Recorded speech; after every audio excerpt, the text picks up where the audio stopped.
ಶಿಷ್ಯರೇ, ಈ ರೀತಿಯಾಗಿ ಕಾರ್ತವೀರ್ಯಾರ್ಜುನನು ಜಮದಗ್ನಿಯ ಮೇಲಿನ ಆಕ್ರೋಶವನ್ನು ಶಾಂತಗೊಳಿಸಿಕೊಂಡ, ಪ್ರತೀಕಾರ ತೀರಿಸಿಕೊಂಡ. ದತ್ತಾತ್ರೇಯ ರೂಪದ ಶ್ರೀಹರಿ ಅನುಗ್ರಹಿಸಿದ ಮಹಾಶಕ್ತಿ ಆಯುಧವನ್ನು ಪ್ರಯೋಗಿಸಿ ಜಮದಗ್ನಿಯನ್ನು ವಧೆ ಮಾಡಿದ. ಇಷ್ಟೆಲ್ಲ ಮಾಡಿ ಜಮದಗ್ನಿಯನ್ನು ಕೊಂದ ಕಾರ್ತವೀರ್ಯಾರ್ಜುನನಿಗೆ ಕಡೆಗೂ ಕಾಮಧೇನು ಸಿಕ್ಕಿತೆ? ಇಲ್ಲ, ಕಾಮಧೇನು ಅವನಿಗೆ ಸಿಕ್ಕಲಿಲ್ಲ. ಜಮದಗ್ನಿ ಮುನಿಯ ಸಾವಿನಿಂದ ಕಾಮಧೇನು ಅತ್ಯಂತ ದುಃಖದಿಂದ ಅಲ್ಲಿಂದ ಕಣ್ಮರೆಯಾಗಿ ತನ್ನ ಲೋಕಕ್ಕೆ ಹೊರಟು ಹೋಯಿತು. ಅಂದರೆ ಕಾರ್ತವೀರ್ಯಾರ್ಜುನನ ಶ್ರಮವೆಲ್ಲ ವ್ಯರ್ಥವಾದಂತಾಯಿತಲ್ಲವೇ?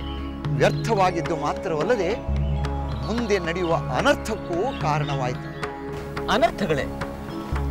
ಆ ಅನರ್ಥಗಳು ಯಾವುವೆಂದು ಹೇಳಿ ಗುರುದೇವ. ಜಮದಗ್ನಿ ಅವಸಾನ ಹೊಂದಿದ ಕ್ಷಣವೇ ಜಮದಗ್ನಿ ಪತ್ನಿ ರೇಣುಕಾದೇವಿ ಅತ್ಯಂತ ದುಃಖಿತಳಾಗಿ ತನ್ನ ಪತಿಯ ಕಳೇಬರದ ಮುಂದೆ ಕುಳಿತು ರೋಧಿಸುತ್ತಿದ್ದಳು.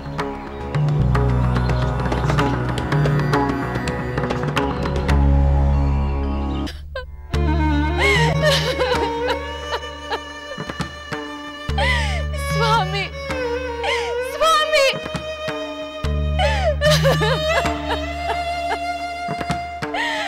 ಅಯ್ಯೋ ದೇವ್ರೆ, ಇದೇನಾಗಿ ಹೋಯಿತು? ಸ್ವಾಮಿ, ನನ್ನನ್ನು ತೊರೆದು ಹೊರಟು ಹೋದಿರ, ನನ್ನನ್ನು ಅನಾಥಳನ್ನಾಗಿ ಮಾಡಿಬಿಟ್ಟಿರ. ಆ ಕ್ರೂರ ಕಾರ್ತವೀರ್ಯನ ಎದುರು ನೀವೇಕೆ ಯುದ್ಧ ಮಾಡಲು ಹೋದಿರಿ? ನನಗಿನ್ಯಾರು ಗತಿ, ನನಗಿನ್ಯಾರು ಗತಿ?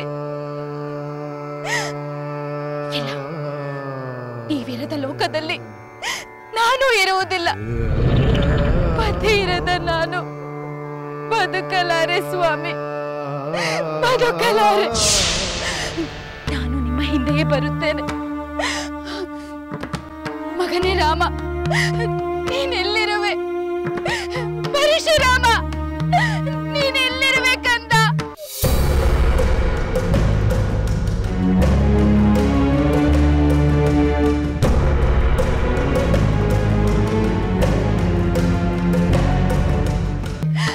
ಪರಶುರಾಮ, ನೀನೆಲ್ಲಿರುವೆ ಕಂದ? ಬಾ. ರಾಮ!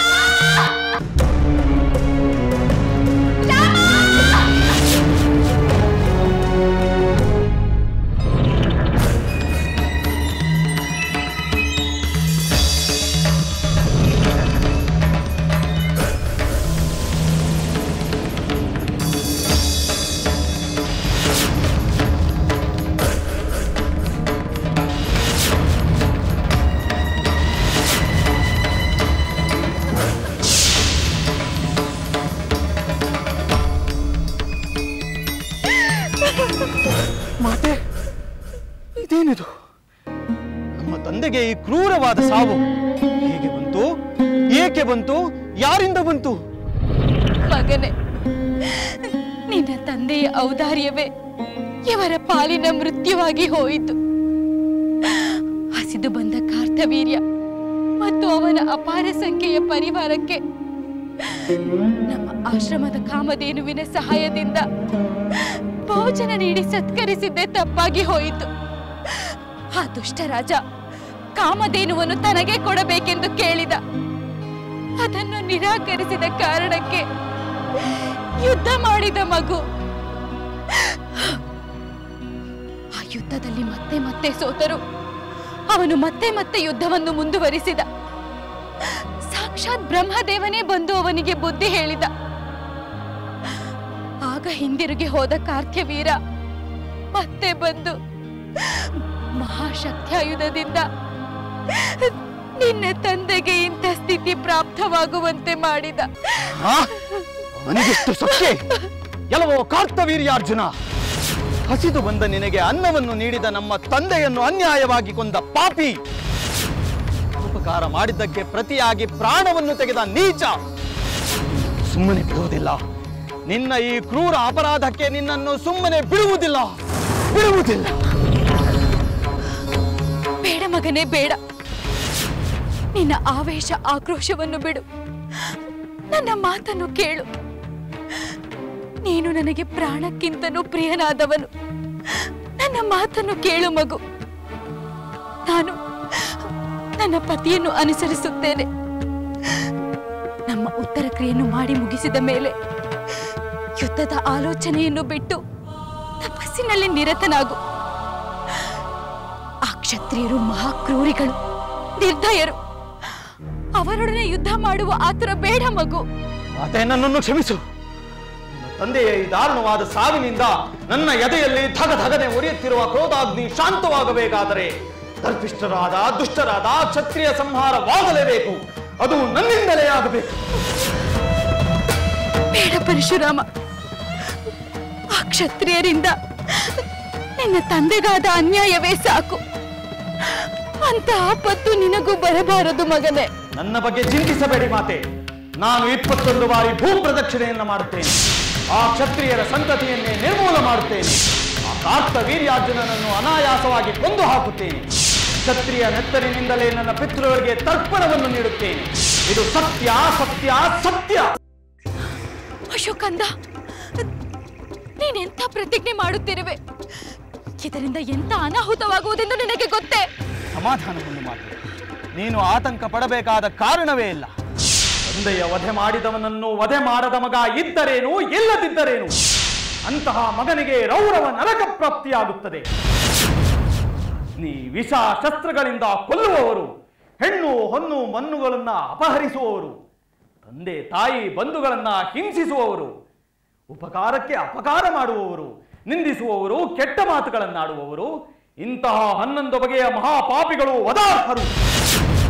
ಆ ಕಾರ್ತವೀರ್ಯಾರ್ಜುನ ನಮ್ಮ ತಂದೆಯನ್ನು ಕೊಂದು ಬ್ರಹ್ಮ ಹತ್ಯೆಯ ಮಹಾಪಾಪವನ್ನು ಮಾಡಿದ್ದಾನೆ.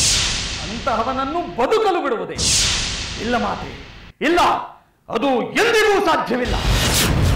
ಪರಶುರಾಮ,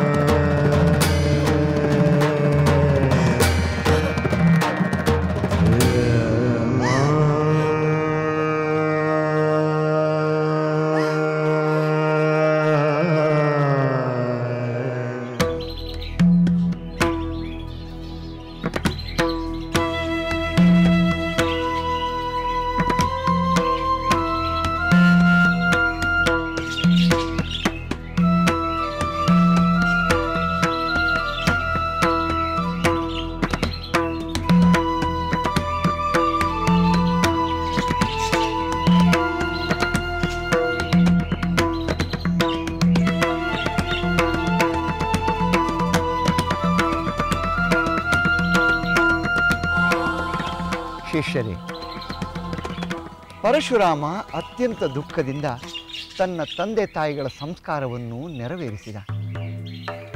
ಈಗ ಅವನಿಗೆ ಉಳಿದದ್ದು ಒಂದೇ ಒಂದು, ತಾನು ಮಾಡಿದ ಪ್ರತಿಜ್ಞೆಯನ್ನು ಈಡೇರಿಸಿಕೊಳ್ಳುವುದು, ತನ್ನ ತಂದೆಯ ಕ್ರೂರ ಸಾವಿಗೆ ಪ್ರತೀಕಾರ ತೀರಿಸಿಕೊಳ್ಳುವುದು. ತನ್ನ ತಂದೆಯ ಸಾವಿಗೆ ಕಾರಣನಾದ ರಾಜ ಕಾರ್ತವೀರ್ಯಾರ್ಜುನನನ್ನು ಸಂಹಾರ ಮಾಡುವುದಲ್ಲವೇ ಗುರುಗಳೇ? ಹೌದು, ಆದರೆ ಅವನಿಗೆ ಈಗ ಕೇವಲ ಕಾರ್ತವೀರ್ಯಾರ್ಜುನನ ಮೇಲೆ ಮಾತ್ರವಲ್ಲ, ಇಡೀ ಕ್ಷತ್ರಿಯರ ಮೇಲೆ ರೋಷದಿಂದ ಕುದಿಯುತ್ತಿದ್ದ. ಅದಕ್ಕಾಗಿ ಇಡೀ ಭೂಮಂಡಲವನ್ನೆಲ್ಲ ಸುತ್ತಿ ಕ್ಷತ್ರಿಯ ಕುಲವನ್ನೇ ನಾಶ ಮಾಡಬೇಕೆಂದು ನಿರ್ಧರಿಸಿದ. ಗುರುದೇವ, ಪರಶುರಾಮ ಜನ್ಮತಃ ಸಾತ್ವಿಕನಾಗಿರಬೇಕಲ್ಲವೇ? ಆದರೂ ಕ್ಷತ್ರಿಯರ ಮೇಲೆ ಸೇಡು ತೀರಿಸಿಕೊಳ್ಳುವ ಈ ಕ್ರೋಧಾವೇಶಿಗಳಿಗೆ ಕಾರಣವೇನು? ನಿನ್ನ ಮಾತಿನಲ್ಲಿ ಸತ್ಯವಿದೆ.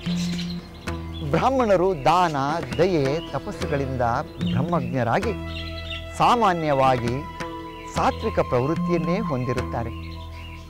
ಆದರೆ ಅವರು ಕೂಡ ಕೋಪ ತಾಪಗಳಿಂದ ಹೊರತಾದವರಲ್ಲ. ಅಗತ್ಯ ಬಿದ್ದಾಗ, ಅಧರ್ಮ ಅನ್ಯಾಯ ಮಿತಿ ಮೀರಿದಾಗ ಅದನ್ನು ಸಹಿಸಿಕೊಳ್ಳಲಾಗದೆ ತಮ್ಮ ತಪಶಕ್ತಿಯಿಂದ ಅದರ ವಿರುದ್ಧ ಹೋರಾಡಲು ಮುಂದಾದ ನಿದರ್ಶನಗಳೂ ಇವೆ. ತಮ್ಮನ್ನು ಕಾಡುವ ದೇವತೆಗಳಾಗಲಿ ಅಸುರರಾಗಲಿ ಅವರಿಗೆ ಭಯಂಕರವಾದ ಶಾಪವನ್ನು ನೀಡಿದ ಉದಾಹರಣೆಗಳೂ ಇವೆ. ಅಷ್ಟೇ ಏಕೆ, ಪರಶುರಾಮನ ತಂದೆ ಜಮದಗ್ನಿ ತಾನೇ ಬ್ರಹ್ಮಜ್ಞನಾದರೂ ಅನ್ಯಾಯ ಮಾಡಿದ ಕಾರ್ತವೀರ್ಯಾರ್ಜುನನ ವಿರುದ್ಧ ಶಸ್ತ್ರಾಸ್ತ್ರಗಳಿಂದ ಯುದ್ಧ ಮಾಡಿದ್ದು ಈಗ ನಿಮಗೆ ತಿಳಿದಿಲ್ಲವೇ? ಹೌದು ಗುರುದೇವ, ತಂದೆ ಹೋರಾಡಿ ಮಾಡಿದ ಅದೇ ಶತ್ರುವಿನ ಎದುರು ಮಗ ಹೋರಾಡಲು ಮುಂದಾಗಿರುವುದು ಸಹಜವೇ ಆಗಿದೆ. ಯಾರೂ ಅದನ್ನು ಅನ್ಯಾಯವೆಂದು ಹೇಳಲಾಗುವುದಿಲ್ಲ.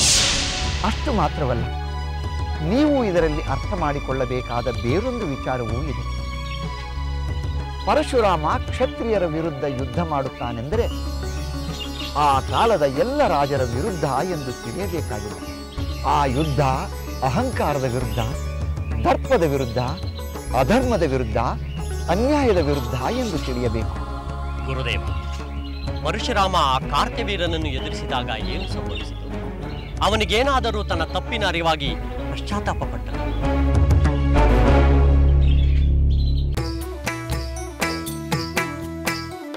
ಲಂಕೆಯಲ್ಲಿನ ದುರುಳ ದರ್ಪವು ಸೀತೆ ಸಹನೆಗೆ ಸೋತಿತು. ಅಂಕೆ ಇರದ ಅಸುರ ಕುಲವು ರಾಮ ಬಾಣಕ್ಕೆ ಅಡಗಿತು. ದೂರವಿರಲಿ ಸನಿಹವಿರಲಿ ರಾಮ ಹೃದಯ ನಿವಾಸಿನಿ. ಯುಗವು ಯುಗವು ಸಾಗಲಿ ಅಕಳಂಕ ಪ್ರೇಮ ಪ್ರಬೋಧಿನಿ.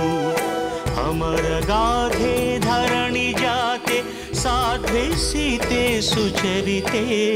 ಸಹನ ಶಕ್ತಿ ಪತಿಯ ಭಕ್ತಿ ಲೋಕಮಾನ್ಯ ವಂದಿತೆ.